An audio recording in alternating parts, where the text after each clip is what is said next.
Je suis Léa Bourdin et j'ai tourné cette vidéo pour le jeu de paume à l'invitation d'Étienne Hatt pour que vous m'accompagniez dans la réalisation d'un tirage lentotype. Alors je vais d'abord vous expliquer pourquoi j'ai choisi l'lentotype. En fait, en 2012, c'était la fin du monde selon le calendrier Maya. Et c'est ce qui m'a fait me pencher sur les survivalistes, des gens qui passent leur vie à se préparer à survivre. J'y voyais quelque chose de l'ordre de l'acte poétique. J'aimais cette idée de se réancrer, d'apprendre à faire un feu ou reconnaître les plantes. Et là, on est 9 ans plus tard, et je me suis demandé qu'est-ce qu'un photographe ferait dans la même impulsion de réancrage. Ma réponse a été d'aller chercher le procédé photographique le plus simple, qui est l'lentotype. Tout commence par une phase de cueillette. C'est un moment qui me plaît beaucoup, puisqu'elle convoque la marche, une certaine idée du territoire sur lequel on se trouve et une vision des végétaux qui l'habitent. Ces moments m'obligent aussi à noter le nom des plantes et les apprendre par la même occasion, mais surtout à les regarder autrement.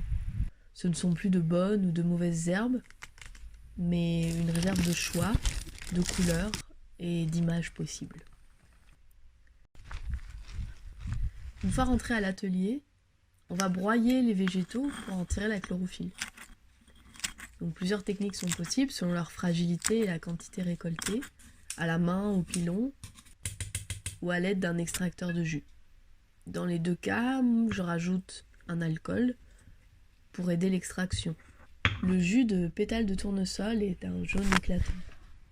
Celui de fleurs de sauge garani est doré. La bourdaine a un beau vert pâle. Et j'utilise un papier coton, type papier aquarelle comme support. Une fois sec, il ne me reste plus qu'à les placer au soleil, sous un positif transparent.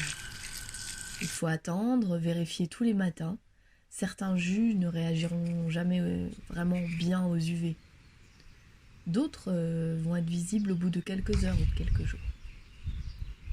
Le jus de pétales de fleurs de cognacier du Japon a mis plusieurs mois avant de se faner et révéler une image. Des fois ça marche pas. On obtient des images sauvages, aussi périssables que notre corps. Je trouve intéressant de se poser cette question de la périssabilité du plus apparemment persistant. Une des caractéristiques de l'lentotype, c'est qu'elle n'est pas fixable. La chlorophylle va réagir éternellement à la lumière et donc se faner. Ce qui m'intéressait aussi dans cette idée, c'était que plus on la regarde et plus elle meurt, au contraire d'une image numérique qui a une persistance ostentatoire. Cette image fait à l'lentotype est justement en retrait, éphémère, et nous renvoie en miroir quelque chose de notre poids, en quelque sorte.